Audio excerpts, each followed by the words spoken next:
It's time for a Wellness Revolution. Brought to you by Hotze Health and Wellness Center. Honest discussion on maintaining health and wellness naturally to enjoy a better quality of life. He's the doctor fighting to let you keep your doctorate. Now, Dr. Stephen Hotze. Dr. Hotze's Wellness Revolution podcast is brought to you by Physicians Preference Pharmacy, formerly Hotze Pharmacy. Welcome to Dr. Hotze's Wellness Revolution. I'm Stacey Banfield here with Dr. Stephen Hotze, founder of the Hotze Health and Wellness Center. And ladies, today we are going to talk about hysterectomies. Should you get a hysterectomy? And if you've had a hysterectomy, well, what do you do at that point? How can you experience optimal health? So Dr. Hotze, please share with us your thoughts on hysterectomy. Thank you so much, Stacey, and thank you for joining us today on Dr. Hotze's Wellness Revolution. I do believe that you and every individual needs to have a physician and a staff of professionals who can coach you and have the wherewithal and know how to coach you onto a path of health and wellness naturally. So as you mature, and that's without pharmaceutical drugs, so as you mature, you've got energy, you've got vitality, and you're enthusiastic about life, right? Everybody should feel that way. Now, today we're going to talk about a subject that really affects literally millions of women over their life, across the United States. And it's the topic of hysterectomies. Did you know on an average every year there are approximately 600,000 hysterectomies performed in the United States? Currently, there are over 20 million women in the United States that have had a hysterectomy. It's the second most frequently performed surgical procedure besides cesarean section for women in reproductive age. Now, ladies, let me ask you a question. Do you have heavy bleeding? Do you have clotting? Do you have intermenstrual bleeding? There are regular periods. Do you have uterine fibroids? Have you been trying to find the solution to this misery because it's interfering with your life? And when you do, who do you normally see? Well, you go see your OB-GYN. And routinely an OB-GYN, when he evaluates a woman that's having dysfunctional uterine bleeding, heavy clotting, severe cramping, and or fibroids, his recommendation is going to be to perform a hysterectomy. He says, chance to cut's a chance to cure. That's the way we can stop the bleeding. Now, mind you, OB-GYN doctors are surgeons. They're trained as surgeons. They do obstetrical and gynecological surgery. In talking with OB-GYNs, they've told me they spend the first half of their life delivering babies, and the second half of their career, they spend performing hysterectomies or bladder suspensions. So, has your doctor recommended to you to have a hysterectomy? Well, it sounds simple enough. Chance to cut, chance to cure. We'll cut out the uterus. You won't have any abnormal bleeding. And most women go like, whatever you have to do, we've got to stop this. It's terrible. It comes, I have these irregular periods. I may start bleeding at an unknown time, and it's terribly painful and lasts days to maybe weeks and longer. And so it's a real problem with conducting your life. And so women, obviously, when you have this problem, you want to get it taken care of. I understand that. But it's not always necessary to get a hysterectomy. It's time to address some important facts about having a hysterectomy, whether it's really necessary, and how a hysterectomy can affect your health adversely. So knowledge is power, and we want to arm you with what you need to have to make the best and safest decision for your health and well-being. Remember, you've got to take charge of your health. And if you simply rely upon your doctor or your insurance company or the government to change your health without doing any education on your own, then you have relinquished your personal responsibility. There's plenty of information out there that you can gain online, and like on this podcast, to learn whether or not you really need a hysterectomy and what are the problems that occur after a woman has a hysterectomy. Often, after a hysterectomy, women have a rude awakening. They don't feel like themselves anymore. They have headaches. They develop anxiety. They can't sleep. They have moodiness. Their energy level's gone into the tank. In short, they just feel terrible. Why does this happen? Well, this can be to an immediate decline in your hormones if you've had a total hysterectomy and bilateral salpingo-oophorectomy. Oh, that's a lot of words, doctor. What is that? In lay terms, lay people call it a total hysterectomy. That's in lay terms. That means they took out my uterus and they took out my ovaries. It's really hysterectomy is when you take out the uterus. When you take out the ovary and the tubes that go to the ovary from the uterus, that is called a bilateral salpingo-oophorectomy. Oophorectomy relates to removal of the ovaries. That's a Latin term. Well, why do people feel badly after a hysterectomy? Well, it's due to the immediately decline in hormones if they've had a complete total hysterectomy with removal of the ovaries. By removing both the uterus and ovaries, a woman immediately has a dramatic decline in her hormone levels. She no longer makes any estrogen, progesterone, or testosterone. So that immediately puts her into menopause. Is that what that basically does? We call it surgical menopause. Now, if the ovaries are left in, oftentimes women still have problems because you've ligated part of the blood supply or clamp down on part of the blood supply to the ovaries, and oftentimes the ovaries then begin to shrink. They're already not functioning right, or you wouldn't be having dysfunctional uterine bleeding and fibroids. You already have your hormones out of balance, and it just further deteriorates. So within a couple of years, women will go through the change of life after a hysterectomy if they've left the ovaries in. Now, after a hysterectomy, when the ovaries are removed, routinely and historically, doctors will prescribe Premarin. Premarin is estrogen derived from pregnant mare urine. That's how they get the name. Premarin, pregnant mare, mare urine. Premarin is pregnant mare's urine, and it was used ubiquitously up until the early 2000s when it was shown Premarin alone created estrogen dominance, which led to an increased risk in breast cancer. So it does relieve hot flashes and night sweats when you take the pregnant mare urine, but it has some adverse effects. It causes it'll put you in estrogen dominance, and I'll talk about that in just a minute. There are many negative consequences to taking Premarin, and I've seen so many women that have Premarin, they get weight gain because they're in estrogen dominance. That estrogen dominance is when you only have estrogen and little or no progesterone. So in this case, a woman who's taking Premarin alone or another prescribed estrogen hormone by a doctor like estradiol or estrone, when they give these, primarily they give estradiol, and when they give this, all you're getting is estrogen. You don't have a balance in your hormones between natural occurring progesterone and estrogen. The natural solution to this is to replenish your hormones and restore what is missing with natural bioidentical hormones. That means hormones that are identical to the hormones your body made, and they are easily available. Bioidentical hormones are identical to the hormones your body makes, and they can help resolve the symptoms and help you feel normal and natural again. Now, what's a hysterectomy? This is a little course on Hysterectomy 101.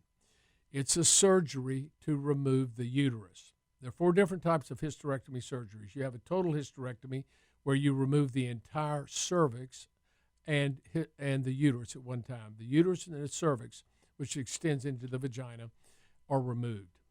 A total hysterectomy, as I've mentioned, and bilateral salpingo-oophorectomy, removal of both the uterus, cervix, and the fallopian tubes, as well as the ovaries. There's something also called a supracervical hysterectomy, where the upper part of the uterus is removed, but the cervix is left intact. And then a radical hysterectomy, in which you have a total hysterectomy, removal of all the structures, including the ovaries and other tissue around the uterus. So why do doctors recommend hysterectomies? Well, you may have uterine fibroids. That's benign growths in the uterus, kind of like the size of maybe a golf ball, and they grow and they're they're caused by the production of estrogen dominance. When a woman marches through her menstrual life, if at any time she had natural balance between estrogen and progesterone, when she marches through her menstrual life, progesterone, which is a hormone of the last 14 days of a normal 28-day cycle, doesn't get produced in the amount to balance the estrogen. Estrogen's a proliferative hormone. It proliferates the tissue in the uterus.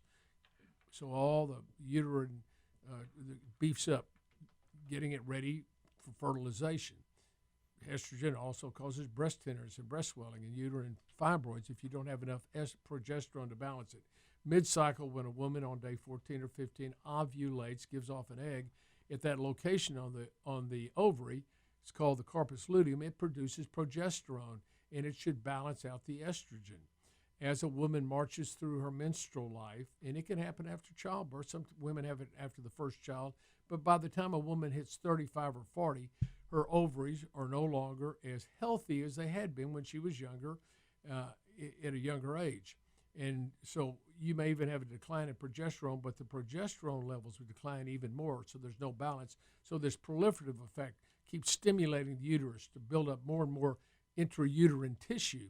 And so the periods go from 3 to 5 days to 5 to 7 days to 7 to 9 days, from mild to moderate to very heavy. And then women will begin to develop intermenstrual bleeding. They'll bleed between the periods because they have this breakthrough bleeding because all this tissue is built up. And women have anovulatory cycles as they march through their menstrual life. They get 35, 40 and there until the menopause. Many months, a woman will not give off an ovary, and all she has is estrogen. And that's why someone will say, gosh, I had such a heavy period last month. It lasted me 12 days. And then the next one comes back to normalize. Well, she ovulates the next month, and she has this problem because the ovaries are aging, and a woman's not as fertile as she was when she was in her teens and 20s. So uterine fibroids are one of the reasons that doctors recommend a hysterectomy. Heavy, unusual, and intermenstrual dysfunctional uterine bleeding. You may have a uterine prolapse where the uterus prolapse into the vagina and the cervix literally falls down into the vagina. Even some women, I've seen the uterus literally comes out of the vagina because they've lost the tensile strength of their ligaments, and the musculature that holds the uterus begins to fall as you age. Gravity takes its effect, right? And so they begin to have those problems. Cancer is another reason people have hysterectomies. And chronic pelvic pain, say from endometriosis, can lead a woman to have a hysterectomy. Now, most hysterectomies are not required. Many, if not most, are not required. Why? Because if the doctors that are the surgeons, the OB-GYNs, really understood that the problem is not with the abnormal bleeding, but it's with the hormonal production that adversely affects the hormonal bleeding and the stimulation of the buildup of the tissue in the uterus. So if a woman is not making enough progesterone or she's having heavier periods, it's simple to solve that. We simply supplement the same natural progesterone in a woman from day 14 through the end of the month to help balance this out. And we can shorten the cycles again, and we can balance out the estrogen. Remember, when women have estrogen dominance, they also get premenstrual symptoms. And this can happen at any age, but it happens predominantly and more frequently as a woman marches through her menstrual life. As she has estrogen dominance, this adversely affects her body. She gets weight gain, fluid retention. She gets breast tenderness premenstrually. She gets mood swings, may get headaches or even migraine headaches. Oftentimes those can be debilitating.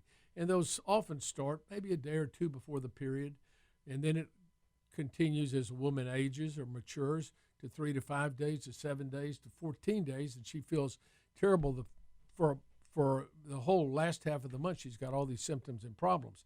She'll go to the doctor, and maybe she doesn't have fibroids, and maybe her bleeding isn't bad enough. The doctor says, well, let's just try you on a few antidepressants, trying to help you with your mood swings. Well, or we'll give you sleep medication, or we'll give you some anxiety medication. It does cause, when you have estrogen dominance, you get panic attacks, and you get Anxiety attacks, those are very common symptoms of an imbalance in your female hormones. And it's interesting, oftentimes the doctors say, well, your hormones are imbalanced, so we're going to do a hysterectomy. Your question should be, doctor, why don't we just balance my hormones? You need to ask your doctor, what's causing the symptoms in the first place? Why do I have these symptoms?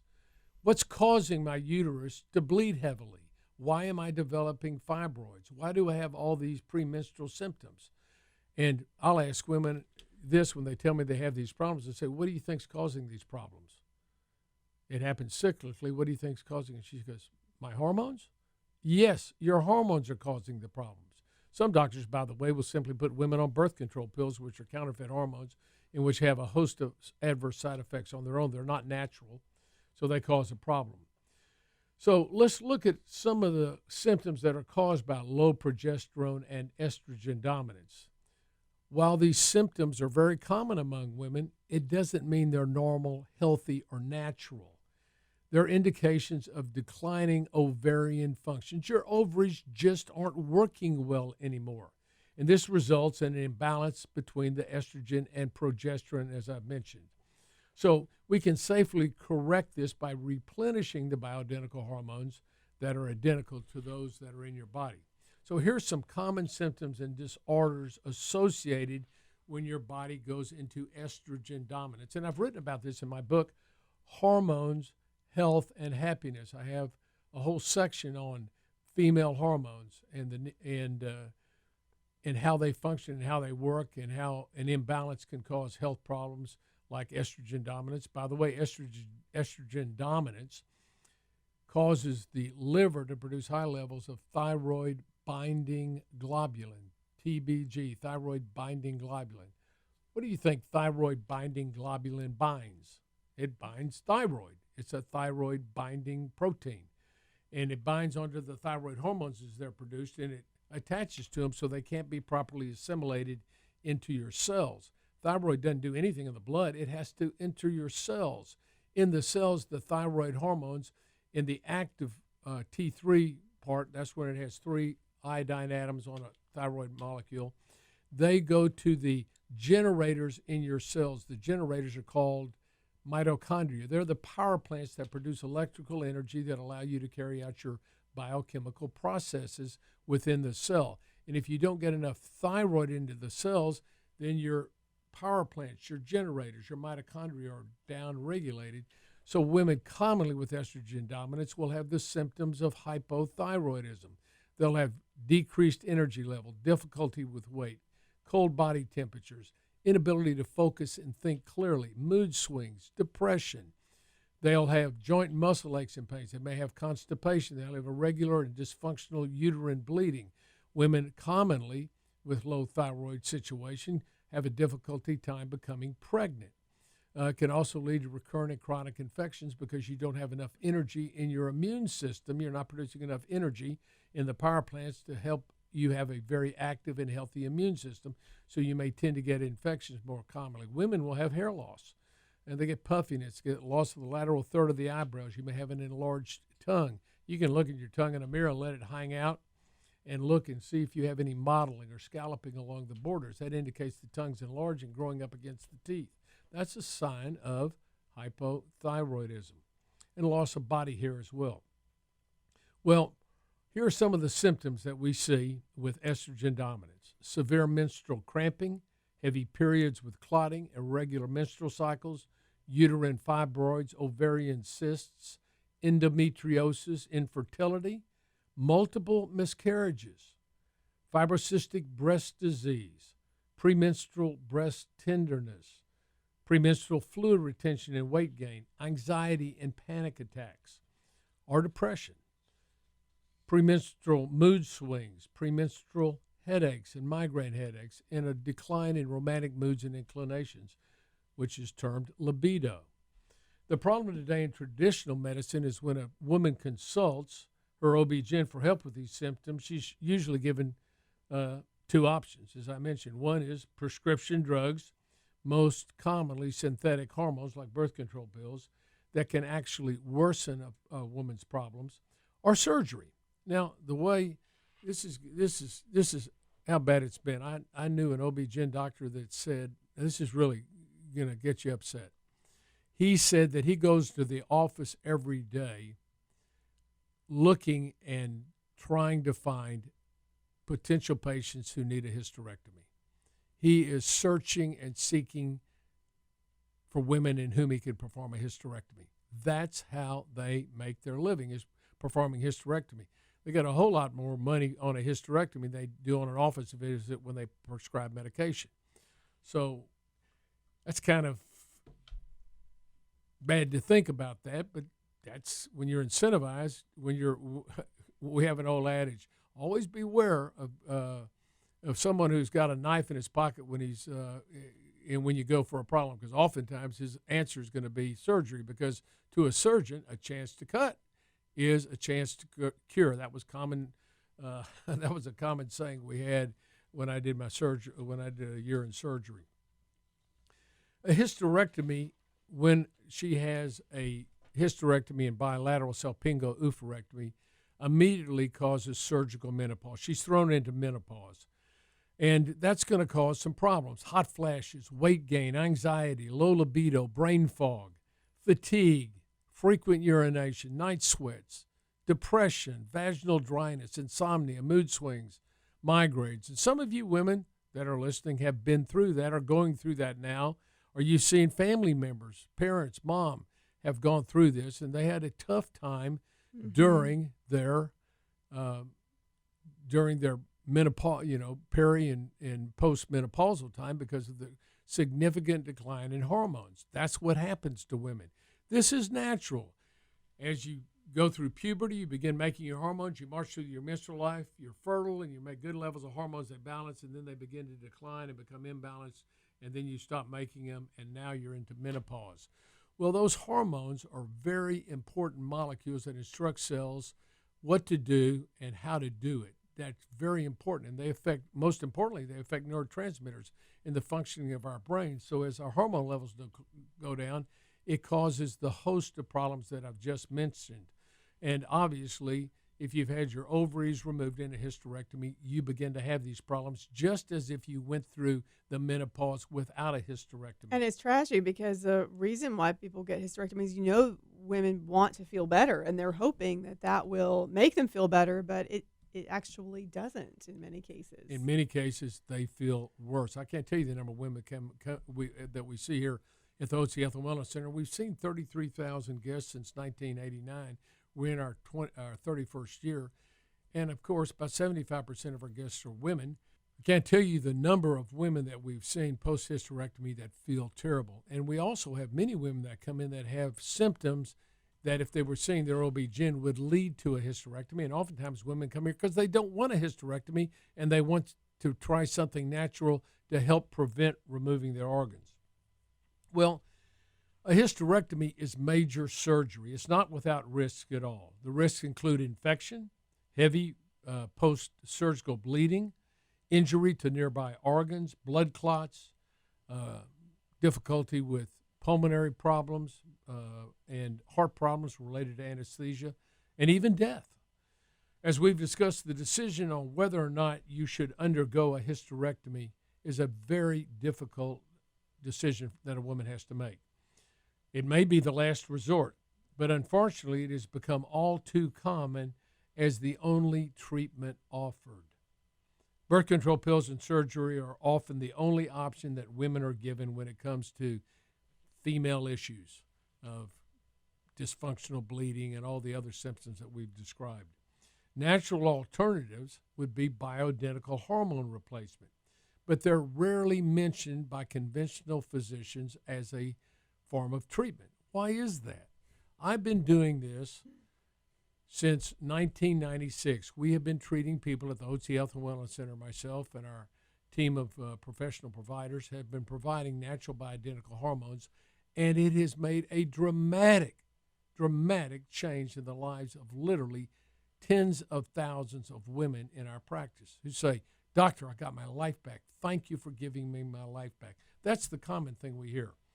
The biggest tragedy, many women who choose to have a hysterectomy, they're not informed of the serious risks that occur and come and develop after surgery.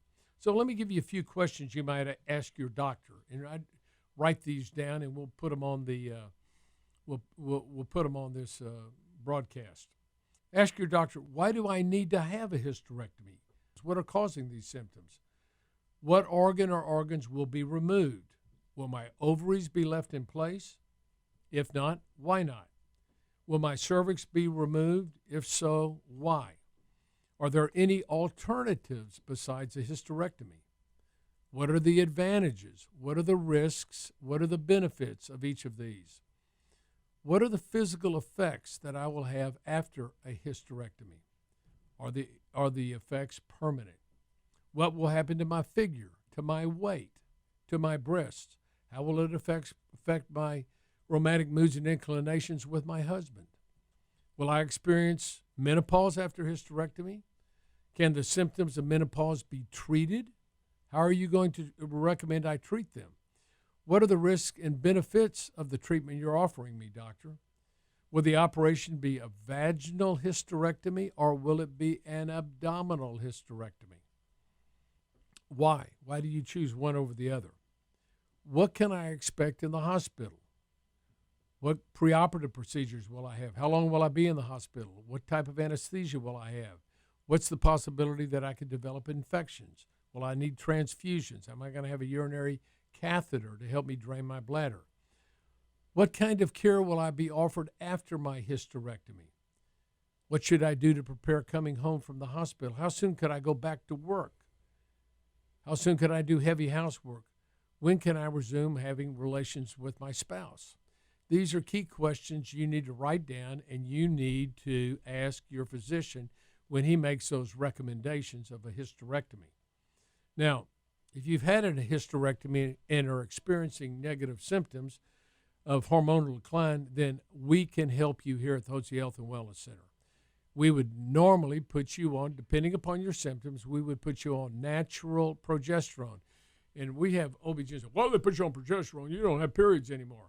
Your hormones have to balance. The reason you ended up having a hysterectomy was because you had dysfunctional uterine bleeding, you had all the associated cramping pain, severe pain that was associated with your periods. You had the premenstrual symptoms that were debilitating. You had debilitating migraine headaches. You had fibroids. All these are symptoms, and we can help with those symptoms by treating with natural estrogen, Bioidentical, which contains estriol and estradiol, there are three natural hormones, estriol, estradiol, and estrone, and we use estriol and estradiol. Those are the safest, and we do that to give enough to help prevent night sweats and hot flashes and vaginal dryness. We also add to the mix progesterone, which balances the estrogen at all times, and so you take them both simultaneously. We also add a little bit of testosterone. Women make testosterone during their menstrual cycle. Interestingly enough, the day they make it primarily is on the day they ovulate. They make testosterone. Testosterone stimulates sexual desire. So the man that didn't look very, very attractive to you for the first 2 weeks of the month, all of a sudden when you ovulate, he's looking pretty good. And you have the desire, and God made it that way to help us want to recreate the species and reproduce the species. So we use that, and that's very important. We oftentimes will check and see, and women commonly have symptoms of hypothyroidism. And if a woman has the symptoms of hypothyroidism, which I've described earlier, the fatigue, difficulty with weight, some or all of these symptoms, cold sensitivities, difficulty focusing, mood swings, depression, joint and muscle aches and pains, sluggish bowels, recurrent infections, hair loss, puffiness, loss of the lateral third of the eyebrows, puffy tongue. If she has some or all of these symptoms, we will give her an empirical trial of low dose of natural thyroid to help stimulate energy production within the cell. And, of course, we also recommend vitamins and minerals to help women detox, help an individual detox. We use that both men and women. We recommend a good, healthy eating program, which would be a yeast-free eating program. We eliminate and cut down on sugars and any grain product that would convert to sugar, particularly wheat products, and that's all your pizza, pasta, cookie, cakes, and donuts. Corn, potatoes, and rice all convert to sugar. So we eliminate those and help get a good, healthy colonic bacteria, good healthy microbiome in the gut, because you got to have healthy intestines to be healthy.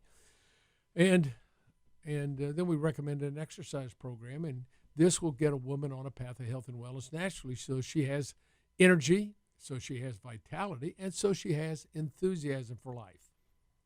Well, Dr. Hotze, thank you. I mean, I know the audience feels the same way I do, that was a very in-depth, thorough explanation of hysterectomies, why you may not want to get one, but what you can also do if you've already had a hysterectomy. And so Dr. Hotze shared with you a little bit earlier in the podcast about his book, Hormones, Health, and Happiness. We'd love to offer that to anyone who wants to call. It's his best-selling book, his first book. You can call us at 281-698-8698. We'd be more than happy to ship you a copy of that. Again, 281-698-8698. And we'd also love to have a consultation with you, talk to you about your specific needs and issues, and see if our center is a fit for you. We hope that you have been blessed by this program. Thank you for joining us here today at Dr. Hotze's Wellness Revolution. A special thanks to Physicians Preference Pharmacy, formerly Hotze Pharmacy, proud sponsor of Dr. Hotze's Wellness Revolution podcast.